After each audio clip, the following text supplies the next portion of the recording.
Some sweet to your show here. We're talking about the sugar prices here, where we have seen some profit taking continue in the Indian markets, while the international markets have seen a bit of an uptick coming in today. This is after India has restricted exports till October 2023. India has done that in last 4 months as well, and this has continued for the next 1 year as well. Now, the restriction is done to contain the rise in prices and ensure enough availability into the Indian markets as well. We all know that last year India did export at record volumes, and after that is when the Indian government came out and put restrictions here. The restrictions, though, are not applicable on export to EU and US, and this is CXL and TRQ. Under these terms, the export is open. So TRQ is the tariff rate quota, and under CXL, the export is happening at low to zero custom duty to European Union and to US as well. India will export sugar via permits from 1st of November. This is subject to clearance. What India will do is that they will allot a mill-wise quota. All the mills will have to approach the government or the advisory committee that has been created,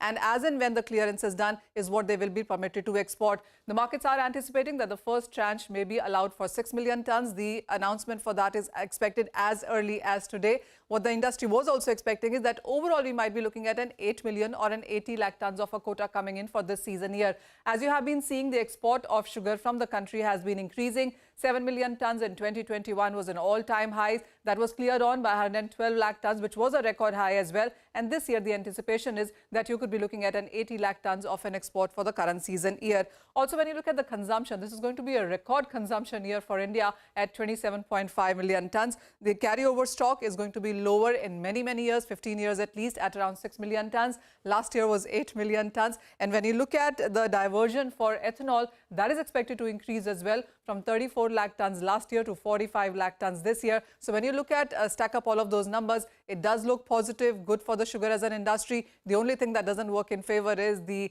sugar that has to be done under permission and is not open under OGL. Oh, yes, that of course. Thank you very much for sugar.